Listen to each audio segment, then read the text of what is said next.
Welcome to the Erotic Realm podcast, where we explore the psychology of darker desires. I'm Em, and if you're new here, welcome. I'm a psychosexuality nerd with a background in psychology, sociology, medical science, and Tantra. I'm also in a 24/7 collared relationship, and I'm passionate about humanizing kinksters. Join me here for in-depth one-on-one conversations as we explore the fascinating world of eroticism, one erotic realm at a time. If you love what we're doing here in the erotic realm, I'd like to ask you a quick favor. Can you follow and rate the show on Spotify? It helps the show reach more people like you. And if you haven't yet, I'd love if you could subscribe to my Substack, Psychology of Desire. This is where I go even deeper into the science of symbolism, of desire, archetypes, and erotic evolution. You'll get access to articles, unique surveys and research, and behind-the-scenes access to everything we're building. Visit psychologyofdesire.substack.com. I'll see you there. And now for today's episode. The following conversation invites you inside the mind and the sanctuary of a woman known lovingly as the Mum of Hedon House. Gala is a self-described pervert, a queer hedonist, and the visionary behind one of Australia's most unique BDSM sanctuaries, Hedon House.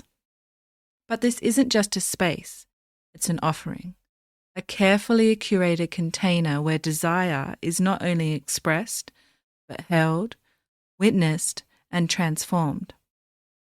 In this episode, we explore what it means to build erotic space with intention. From the sensual objects she selects to the ethics embedded in every architectural detail, Gala walks us through the philosophy of designing, not just for pleasure, but for power, healing, and presence. I had the privilege of experiencing Hedon House with my partner a few months ago, and it was more than just a beautiful scene space. It was a profound moment of reconnection after a long time apart. The energy, the warmth, the care, you can feel it in the walls.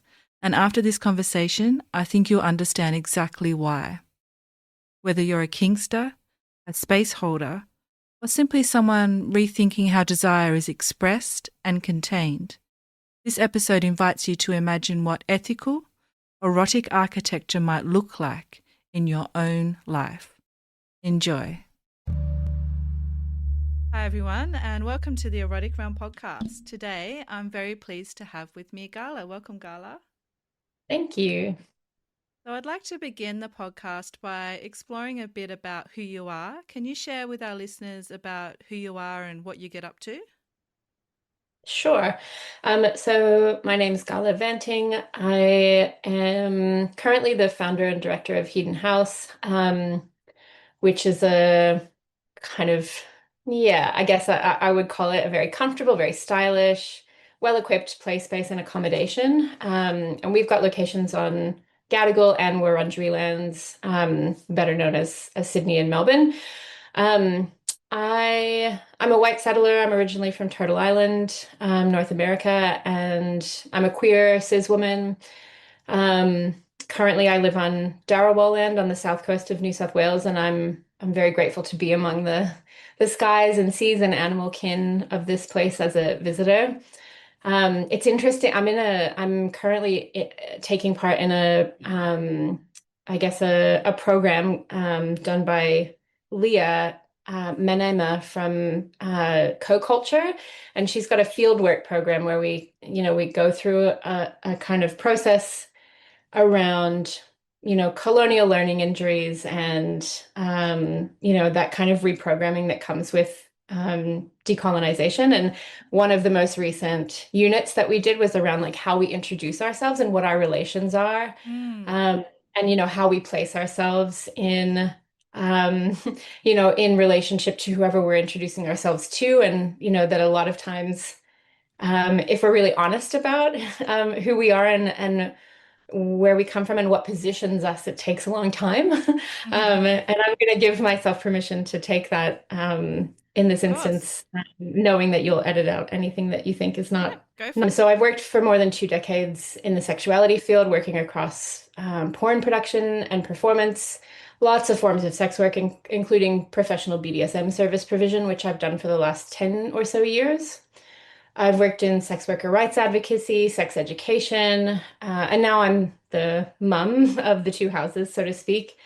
And I also have so many, I guess, things that tie me to the work that we do at Hedon House. And, those include they include respect for land and culture. They include connection to eldership and the very deep history of, sexual cultures in the places where we're located.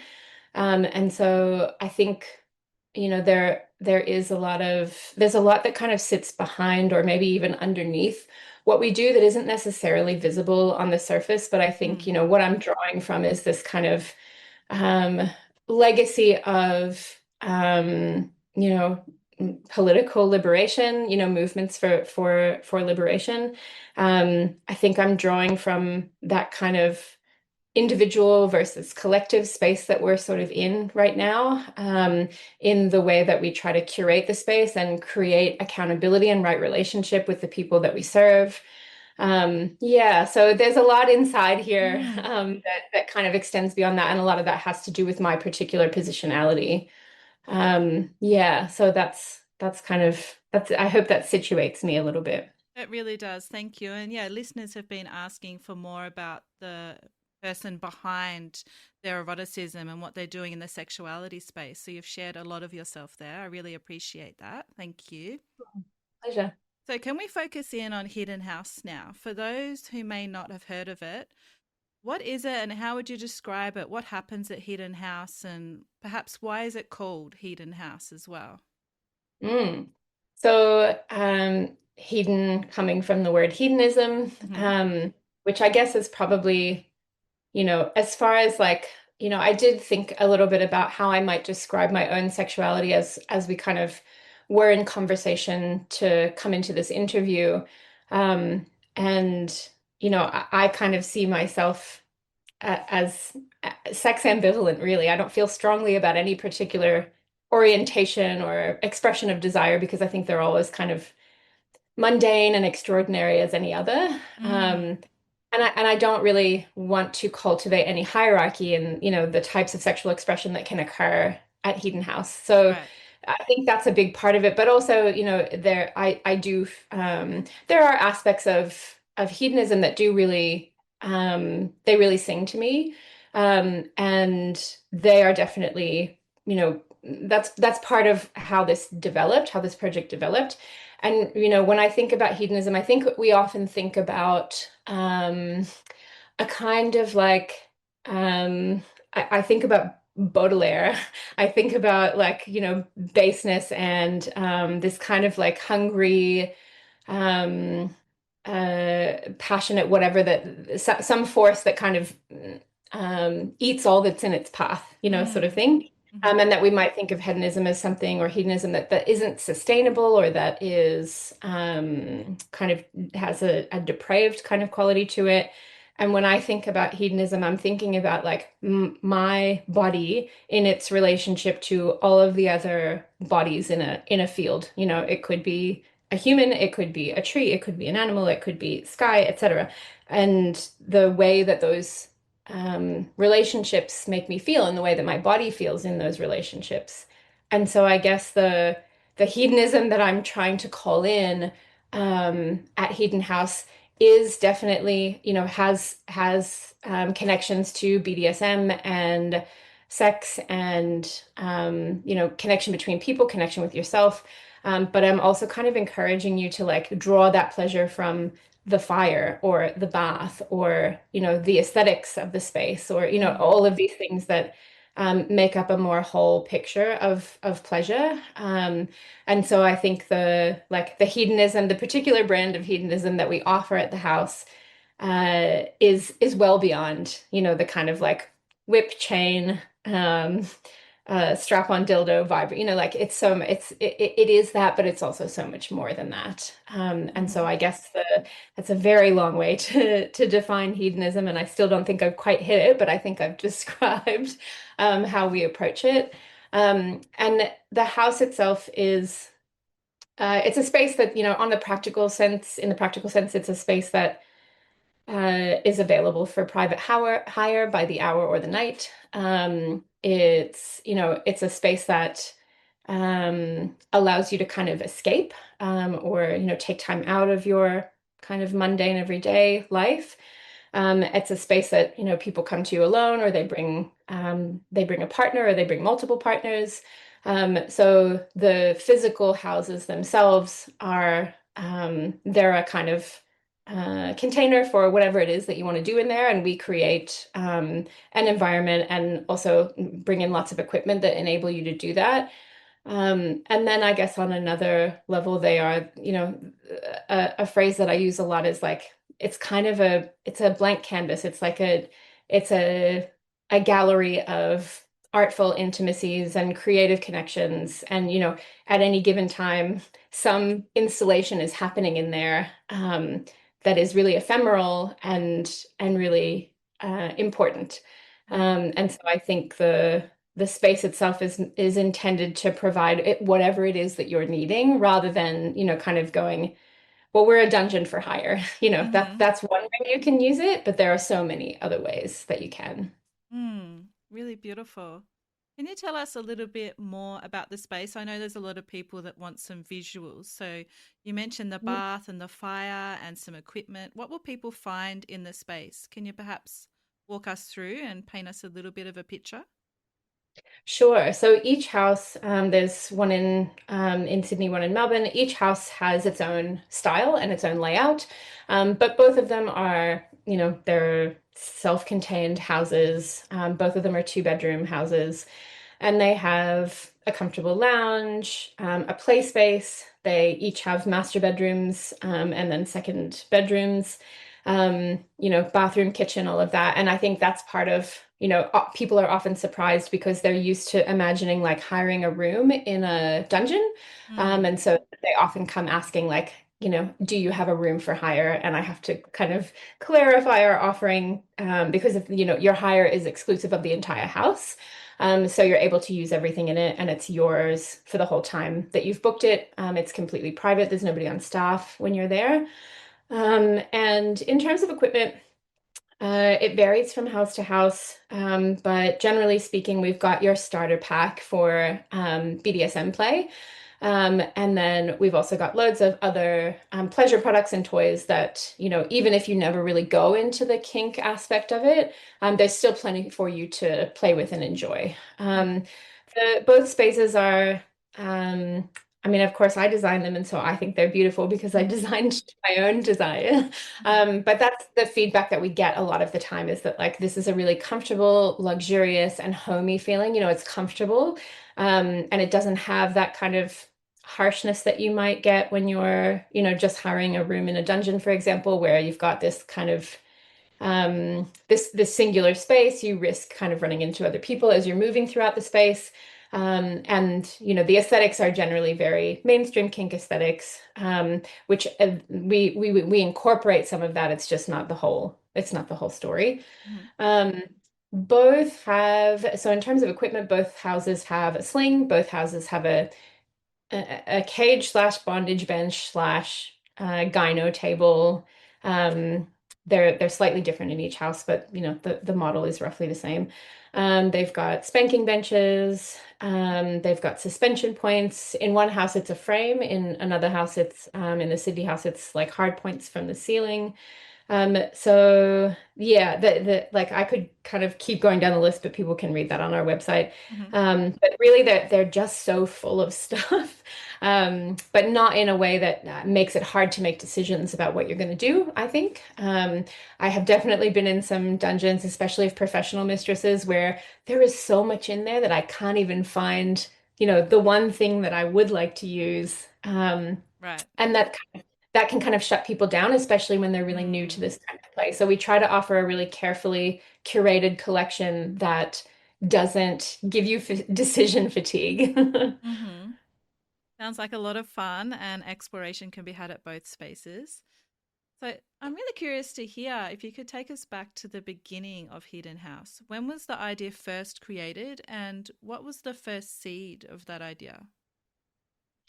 So the house, our first house was the Sydney one, and so because I come from a professional BDSM background, this was my second in-call. So in-call means like a place where sex workers receive clients to deliver services. And I used to have one in Melbourne, and this one was my second. So I had some experience designing and equipping a play space. That was a collaboration with another person, and this one was the first one that was really just mine. Mm. Um, and I landed in that house after a really hard period in my life, and so what I was really doing as I created the space for myself was to make a space that incorporated all the things that were going to help me recover from that really hard time. And so th from the start of setting up that space, it was really oriented towards like feeling grounded, feeling embodied, reconnecting with myself, connecting with my partner. And so I feel like it really is the house that love built. Like there was so much effort put into the comfort and I guess the nurturing of the space, making it feel like a really nurturing space. Mm. Um, and I created that for myself. I lived in it with my recently departed beautiful cat friend, Kevin, Mm. for I think 3 or 4 years before I opened it up a little bit. And that process was really gradual. So it started as, I created a Facebook group, which I think actually still exists. I should really have a look at that. Um, and I added, the people that were kind of in my immediate circle and just made the offering of like, this space is available for hire. I think I had moved out of it by then, or I had somewhere else that I could go, if someone hired it. And so slowly people did start to try it out. And I think I probably did that for about 6 months before yeah, I can't remember the timeline exactly, but I did it for a while to just get people's feedback, to try to test out, what is its value? What would people be willing to pay to stay here, or even just to come here for a few hours? And it just kind of kept building from there. It took me a really long time to make the house fully available to the public. And until very recently, I had a couple of barriers that you kind of had to get over in order to get a booking. But because largely this has gone pretty well, and for the most part, people have been really trustworthy and respectful of the space, Mm. that started to make me comfortable. Just, you can just go to the website now and book it. You don't have to have any interaction with us. And so, yeah, it was a very slow build. We've been open to the public since late 2019, right before the pandemic started.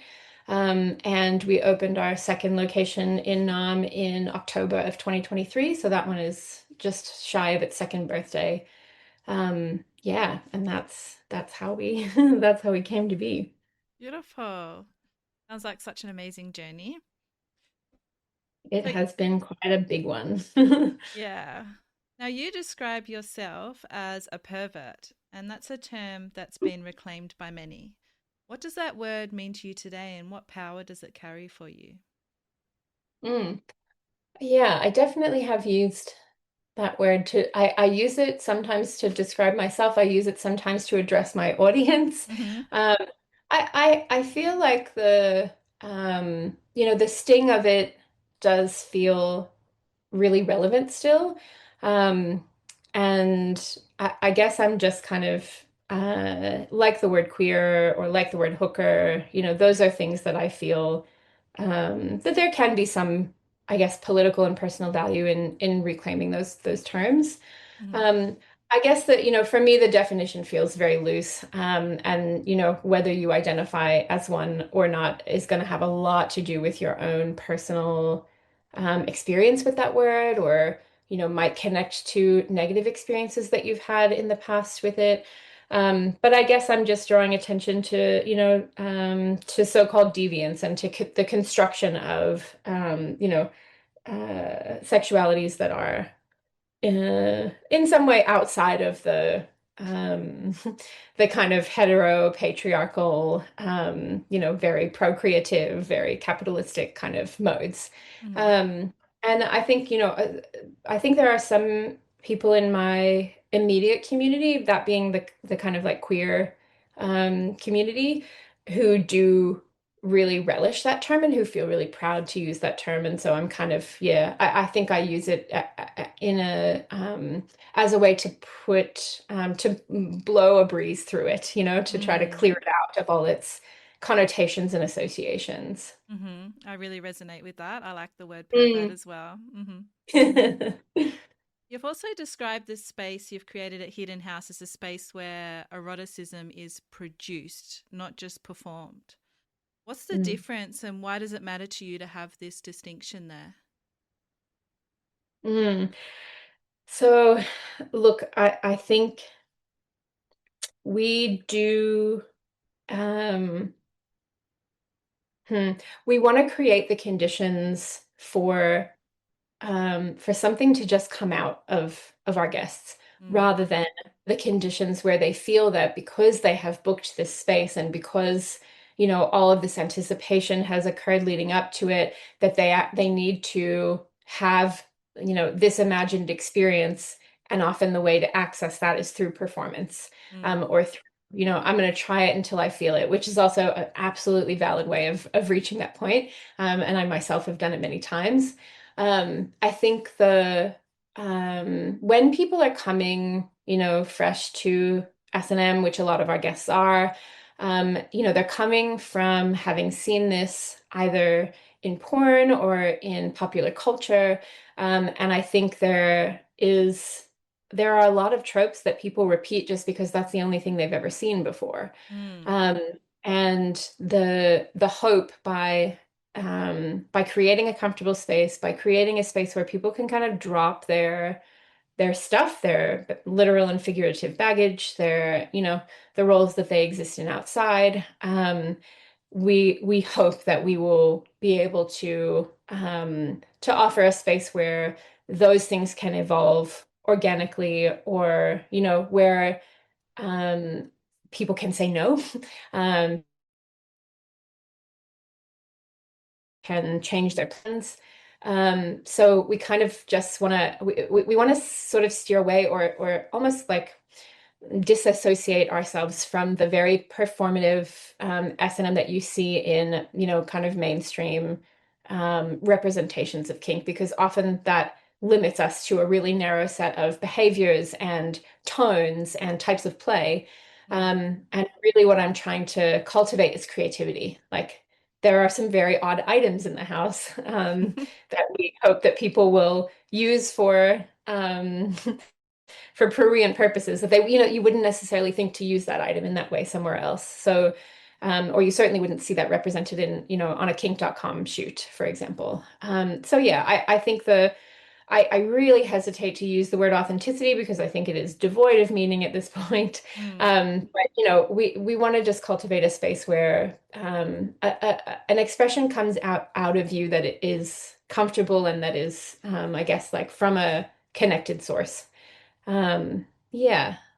Does that make Mm. sense? It does. It really does. I'm so curious. I have to ask about the odd items that you mentioned. Are you able to share one of them, or would you prefer to keep the mystery around that and people can find out? So we've got a pair of boxing gloves that pretty Okay. much, like, I feel like people just, they don't quite click it. Um, uh, but like, this is just one example of many, and we also pull in a lot of like household items that have been repurposed. Like, there's some packaging material that is very solid as an impact toy. Mm. Um, so these kinds of things. But yeah, I feel like the boxing gloves often have this kind of shroud of mystery around them. Mm-hmm. Um, and yeah, I mean, to me, they're an amazing impact toy that I never see used Yep. for that purpose. Um, Mm-hmm. yeah, that I feel like there's also the furnishing that we offer is very pervertible. So, we have some very specifically, it's S&M furniture, that's what it's made for, but there are other items that we've chosen very carefully to be adapted, so a chair that has built-in hard points into the frame, even though you know, that's not what the manufacturer intended, but that's the way that we use them. So, we're really the way that we look out for each piece has this in mind, can this be, Mm-hmm. is this a pervertible? Mm-hmm. Um, Fun. I love the yeah, focus on and creativity. yeah, Mm-hmm. yeah, and just like being able, because I feel like if we can show that, if we can model that, Mm-hmm. people are also going to be able to look for that in other, in other aspects of their lives or even in their own homes. Mm. And I think one of the things that people really value about this space is that it's not their own home. Often people have kids or housemates or whatever. But I think being able to turn your mind to like what can be subtly, useful to me as a practitioner of kink. Mm-hmm. And how can I kind of stealth that, in those Yeah. spaces where I might have, family members or housemates around. Mm-hmm. Amazing. Now, another tradition that we have on the podcast is exploring a research article with the guest. And today's article is from a 2020 study called Kinky and Queer, Exploring Experiences of LGBTQ plus individuals who practice BDSM. And it explores BDSM focusing on how kink functions as a deeply affirming, healing, and identity validating space, especially for LGBTQ plus folks navigating layered stigma. So the study frames BDSM as more than play. It's healing, identity affirming, even sacred. Has Hedon House ever felt like a kind of ritual sanctuary for people in pain, transition, or reclamation? Like so much. Mm. I was just in our NAM location and I was going through our guest book. There's a physical guest book on the premises. And just like capturing, photographing all of the entries in the guest book. And this came up quite a lot. Um, and it doesn't even just come from queer people. I think, people from all backgrounds and orientations find that.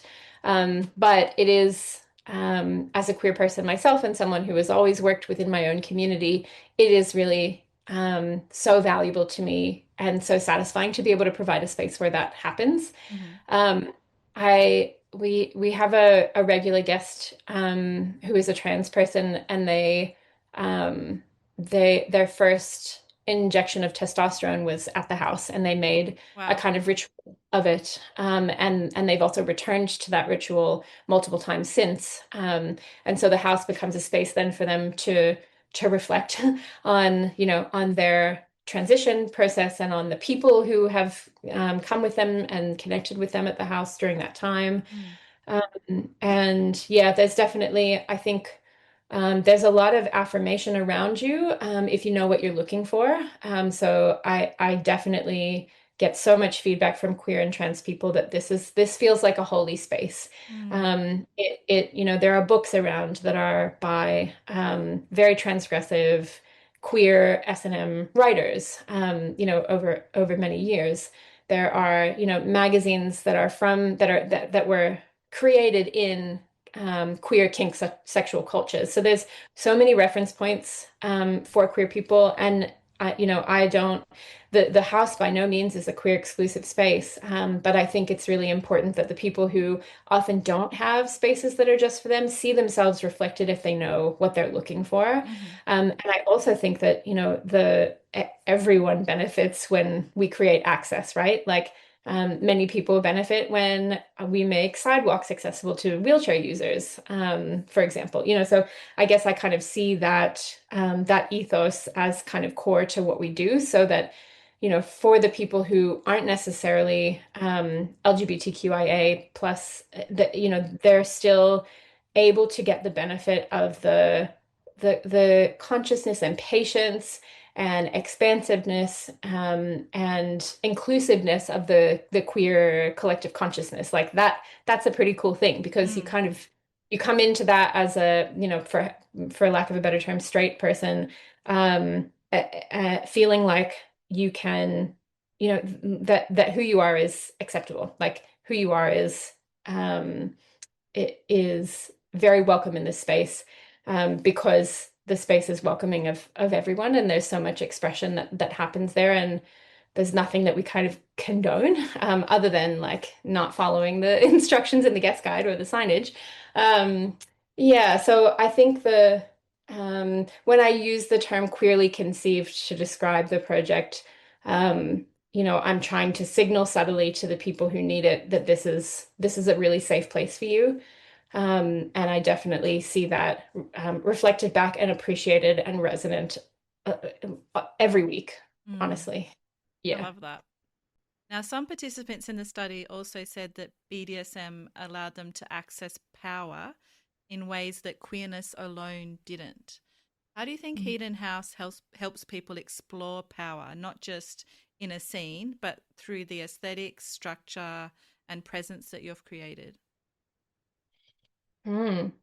I mean, to me, it really just comes down to safety. Mm-hmm. The space that we cultivate feels safe to a lot of queer people. And so there's a kind of guard that you can drop that allows you to move into the more kind of taboo parts of your psyche, or to move into Mm, um, I guess, if I think about queer people in particular, we are often, um, if we're using the term queer as a political identity, we are often opposed to power, or we are often, questioning or challenging power, and so there can be some cognitive dissonance moving from a space where you're kind of valuing the dissolution of hierarchy, and then going into a space where you're taking on a submissive, or taking on a dominant role. So I think there is a certain, yeah, there's a permissiveness in the space that allows for that. mm, And I think also when you are not being kind of scrutinized by anybody else around you, it is a lot easier to step into your power, I think, especially if you live in a body that is often scrutinized or critiqued or policed. So I think there's something about the privacy of the space as well that's really valuable for giving people permission to step into that. And I think we also there's that kind of like power over thing that queer people resist. And in our everyday lives, we're almost always in contact with that power over. We're always in contact with those structures that have power over. And so to have an escape from that and a moment where you can come out of that, allows you to actually pick up your own power and not be in that kind of oppositional mode all the time, if that makes sense. yep, definitely does. And lastly, the article called for spaces designed with ethical intention. So perhaps you've touched on this already, but they specifically called for spaces that had more than just consent forms, but emotional scaffolding. What are the invisible design choices at Hidden House, the small things that people may not even notice when they visit, that hold that ethical container? Mm. So I feel that we kind of try to model um, the like consent and negotiation process in the pre-appointment stuff. So, this is where we're providing you with so much information about what the space is like, what to expect, what our expectations are of you, how to best use the space. So we're kind of giving you all of this um, foundational material that helps to like establish our consent to hire to you, and also allows you to think about like, what do I actually want to make of this, Mm, and what are my intentions going into this, and if I'm going with someone else, what am I consenting to with them.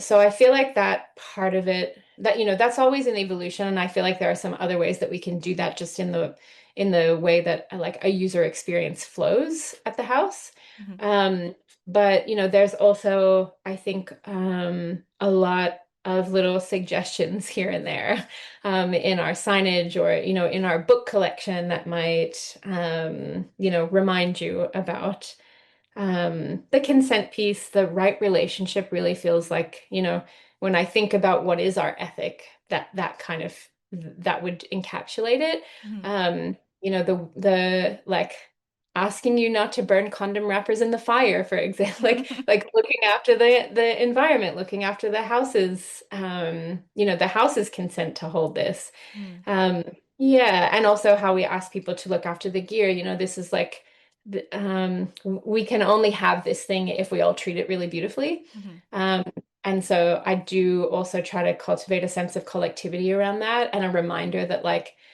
for this time, you are the only guest, but you are not the only guest. Mhm. Your decisions and your actions impact our team and they impact other guests. And, so asking for buy-in to that kind of like, this is all of ours, feels like an important piece of that. The I think also, we do like there's just little like we do I guess kind of like express through the artwork that we choose, or having a Palestinian flag poster on the wall, or these kinds of like we also signal our ethics and our I guess our politics. And some people find that confronting and some people find it really inviting. But we do it because we want you to have a sense of like what this is about. Mm. And I think, in a lot of these like in sex on premises venues, anonymity tends to really be the like the driving force, and being able to like go to this space, do this thing and have it stay there. It doesn't leave with you, it's a Right. secret. And also you're not responsible for for cleaning up afterwards, so there can be a kind of disposability attitude from people who have visited SOPVs before, and they're like, I'm coming here to pump, dump and leave. And that really is super discordant with what we do. And so when we see that, we either have to have a conversation about it, or we resolve ourselves to the fact that this isn't the right match for the guest. Mm. Yeah, so I think that like cultivating reciprocity and also remembering that like we do create a lot of reminders to say like this is a home, and it's held by people, real people who are impacted by your decisions. And so we try to create reminders of that as well, and humanize the team. This isn't like a bunch of faceless like hotel cleaner, like the attitude that people can sometimes have towards like cleaning service Mm. providers. So we try to discourage that as well by saying like, this is who these people are. Here are their other interests. Here are the things that make up their lives, and get encourage connection with that. So, Gala, as part of our conversation today, I asked you to bring along something to share, such as a quote, book, or a movie that's influenced your creation. Can you share with us what you've brought along today and how it shaped your creation of Hidden House? Sure. So, look, if I had to think about like a single, there's so many, I think, aesthetic references that come into the house, but they're kind of too countless to name. Mm-hmm. But in terms of what's been formative to me as a human, it's Rocky Horror Picture Show. It's like I saw it as a teenager with my gay best friend. It's bass, it's camp, it's queer as fuck, and it speaks a lot, I think, to like transgression and power and loneliness and like vanity, um and belonging and not belonging. There's this kind of like normies um versus the depraved, and then everybody becomes depraved. I think that just gave me so much permission, to, I think, live my queerness and also to know how, what good company I was in. And I think that has definitely proven really fortifying, as I move through life. And Tim Curry just will never be hotter than he is as Frankenfurter. Hmm. Love it. Okay, I'm curious to hear now about how you've changed. How has the responsibility of being a keeper of the erotic space of Hedon House changed you?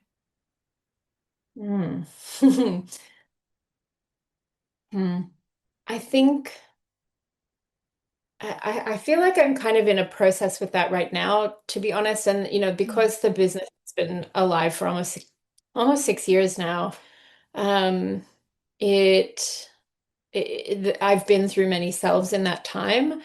Um, and I think the amount that I like the degree to which I worked to vision this has meant that sometimes um, I'm too exhausted or burnout to kind of live some of the things that the house really represents and stands for. Mm. Um, and you know, the where I can, I try to just like be a punter and Mm. connect with the house in that way. It's hard to do once you can kind of see every little thing that needs to be done. It's hard to kind of Yeah. sit in the space and just enjoy it. But I have done it and that really kind of calls me back into it. I think I also have um yeah, as the business has grown and our clientele has really diversified, like, it started in my community. So it was all a lot of people who, were similar to me and had similar values and, similar ways of being in the world. And as that has shifted, the more word gets out there about the house, the more different types of people we have coming through. And most of what I have done in the past has kept me relatively in a bubble of my peers. And so I think there is a lot of, I'm called to do a lot more empathizing with people who are nothing like me at all, Mm. in order to make this offering in the best way that I can, and also in order to make it in a way that's accessible to them. The clientele is so broad and so diverse that and I often don't know who I'm speaking to because I don't collect demographic data that I don't need. And so I can only really learn about that through subtle cues, and through really listening, to what a guest says, even when it's just like a few words, in their intake form about why they're coming. Um, so yeah, I think it's definitely meant that I've had to cultivate my listening ear, more closely, and be able to find ways to relate, with people who are outside of my peer group. Mm. Okay, so what conversations do you wish were happening more often in our communities about queerness, power, erotic liberation, or something else? Hmm. I mean, I think it almost goes back, this question, a little bit to that term sex ambivalence. Mm. I and I don't, it's not to say that I don't care, about sex or sexuality. It's just that I don't feel like there's any one way to do it. Yeah.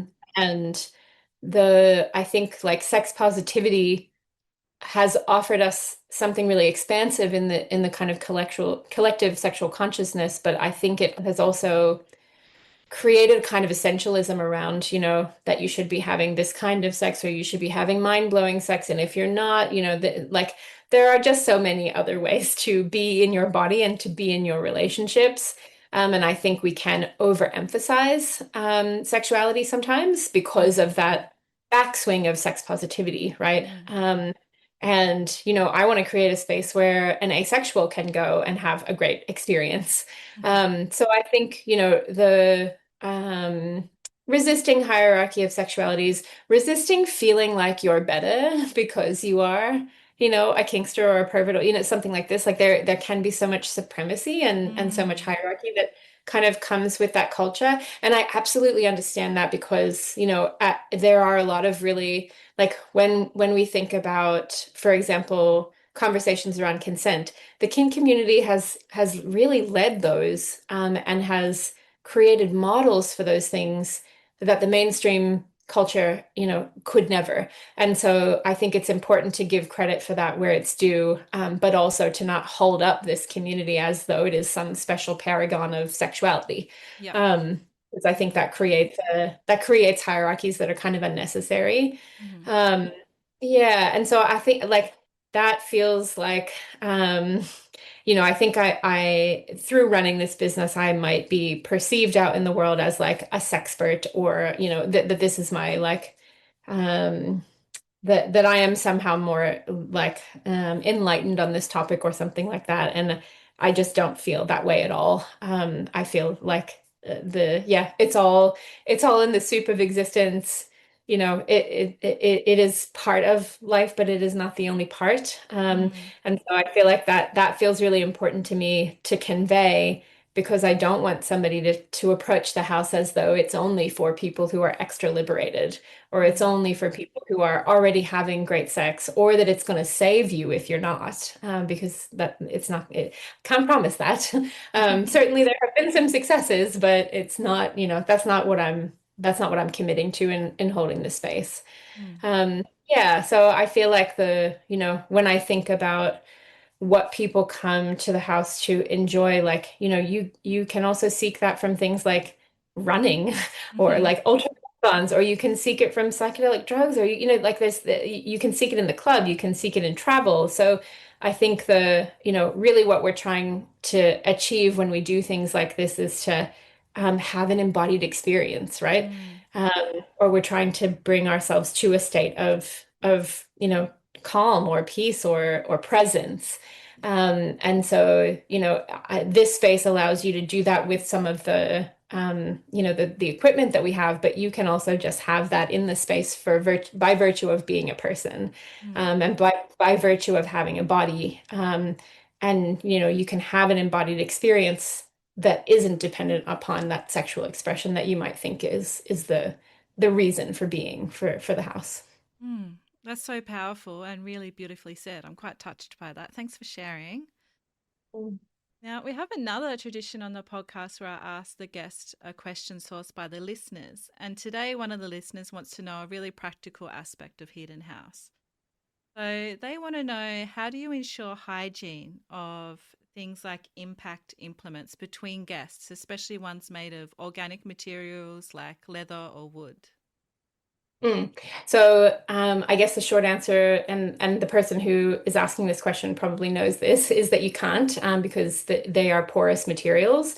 So basically, we have a cleaning protocol that we make available to guests if they want to see it. And we also talk them through in the guest guide the different materials of toys and equipment that we have, and what level of cleaning we can do on them. So for some things, you can really only just sanitize it. For other things, you can disinfect it. And so we describe in our guest guide which protocol corresponds to which item, and allow the guests to choose their own adventure on that topic. Mm-hmm. I think for people who play heavily with those kinds of items, they generally tend to bring their own kit. And they might have a flogger that is blood bonded to one of the people in the exchange. And yeah, so we're just realistic about what we can do with what things. We choose to provide them because a lot of people's use case is going to stay within a pretty safe range. And also, I come from so my last job was in the BBV and STI sector, and so a lot of the protocol that we have looks at the evidence. So looks at risk based on evidence, and takes a harm minimization approach rather than a harm elimination approach. Mm-hmm. So basically, what we're trying to do is educate you so that you can make a good decision for yourself about the risks that you're happy to take in the space. But look, the bulk of our equipment can be disinfected. So it's only kind of softer, unsealed materials that can't. And again, we're super clear about what's what, and what protocols we use for each. And people can always bring their own equipment as well, right, into the house. Really. Absolutely. Yeah, yeah, Mm-hmm. yeah. Yeah. Mm-hmm. So, what do you imagine for Hedon House's future? How do you hope it will evolve or influence broader queer slash kink culture? Hmm. Look, my main hope for the business is for it to thrive. Mm. We're not quite there yet, and I think, we made a risky decision to expand a couple of years ago, and we're still kind of catching up with that because expanding the scope really expanded um, the challenges of running the business.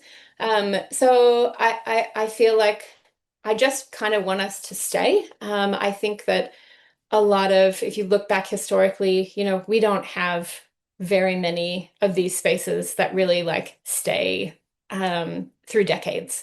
We've got, SOPVs that really do that. And I love that, but no, I don't see a lot of private spaces. And, as I've done things like the Oz Kink Fest Fetish Expo, people come and talk to me about places that they used to go. And this, there was this place in Ballarat and there was this place in blah, blah, blah, so I really hope that we are just able to stand the test of time. And also that we're able to reach people who really need this and who don't have any other link into kink practice and community.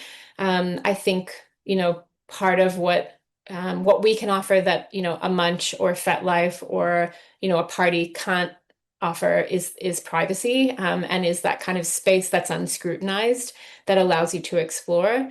I would really like to expand our offerings to include things like one-to-one education sessions, Mm. and other services that are provided, to people who are in the space. I'd like to be able to link people in with photographers who can document their stay or videographers who can, create something with them. Mm. So there's a whole lot of, the core business of the house has been all I've done for the entire like 6 years that we've been doing this. And I can see that now it's time for me to start to hand off some of that operational labor so that I can kind of grow and expand those offerings. And I think, the legacy that I really hope the house has is just that it is able to provide this space over time. I remember going to an exhibition in World Pride in Sydney a few years ago, which was called Eulogy for the Dyke Bar. And that was put together by Macon Reed, who's an artist from New Orleans. And what the theme of the work and all of the activations that happened inside the work was around the loss of queer spaces, Mm. and the loss of, the loss of those kind of identity affirming places where you can connect with other people who share that thing. And I really want Hedon House to be that, and also to be able to survive, gentrification and how hard it is to keep a queer business alive. And, we see these things drop off all the time. And that's the kind of thing that I want to be able to contribute. Well, I wish you all of the success. So, what invitation would you like to extend to someone listening who's curious but perhaps a bit hesitant to step into the space of Hedon House? Great question. So I guess the best advice that I could give someone, I mean, first of all, if you're hesitant, you can always reach out to us. Like, we're happy to talk through, whatever it is that feels like a hang up for you or feels like a barrier. Um, and I would also just really suggest staying open and curious. Like, if you come with a very specific agenda, unless you're like a very seasoned player, there's a scene that you have always wanted to enact, but you haven't had the space, and you know that we can provide that. By all means, like that, we've got a clear path for you to do exactly what you want to do and for you to premeditate that entirely before you come. But I think for people who are hesitant, and are new to kink, it's just this matter of kind of like remembering that even if you don't get to any of the quote unquote harder stuff, there is plenty for you to enjoy. And that sometimes just being in the space is going to disarm you a little bit in terms of trying those things that you might be afraid to or curious or hesitant to try. And so we provide a big amount of information about what's what, and we don't instruct people on how to use it because We want you to seek education, like proper education before you do something that you're not confident in. But we do offer you quite a lot of tips for, specifically using our gear. And so you've got a lot of resources behind you already going into it. And we're super available to, answer questions while you're on site, or, how do you hang the sling, or what is this? And how, tell me the name of this thing so that I can Google it so that I know what it does and whether I'm prepared to use it. Yeah, so I think that just remembering also that there are people behind the business who are here to support you to have the best day that you can have. That can be really helpful and also disarming. Definitely. Now, if you could describe Hedon House in one word, what would it be and why? Hmm.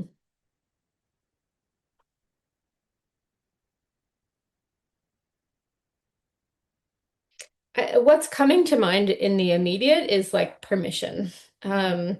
You walk through the door and you kind of um your shoulders drop, you feel you feel more in your body, and there's an excitement about um being able to utilize what's there that almost gives you permission to do things that you wouldn't necessarily do at home or wouldn't necessarily imagine was, a match for your quote unquote orientation, or, so there's, I think, that's what we're creating. We're creating a space that gives you permission to explore. And that's what I hope that people feel, that, that possibility and that permission as they enter for Mm. the first time. Sounds amazing. So, where can listeners find out more about Hedon House and make a booking with you? So our website is hedonhouse.com, and you can make a booking there. You can read through our FAQ, check out some photos of the space and the inclusions. And yeah, you can always reach out to us using the website. We've got an Instagram profile as well. It's instagram.com/hedon_house. And Hedon is Hedon. Wonderful. I'd like to thank you for sharing yourself and the beauty of Hedon House with me and our listeners today, Gala. Thank you so much for having me. It's been such a delight to talk to you. Thank you again. I'm Em, and this has been the Erotic Realm podcast. Thank you for listening to the Erotic Realm. If this episode stirred something in you, please take a moment to follow the show, leave a rating, or write a review on Spotify or Apple Podcasts. It helps more people find the show and brings visibility to this deeper conversation about eroticism and self-understanding. I'd also like to invite you to dive deeper into the psychology of desire, including my writing, research, and upcoming courses over at psychologyofdesire.com. And if you want the full experience, join thousands of curious minds on my Substack at psychologyofdesire.substack.com, where I release the Psychology of Desire case files, behind-the-scene thoughts, and intimate reflections every week, plus more. Until next time, stay curious, stay embodied, and keep exploring. Also, as always, stay perverted.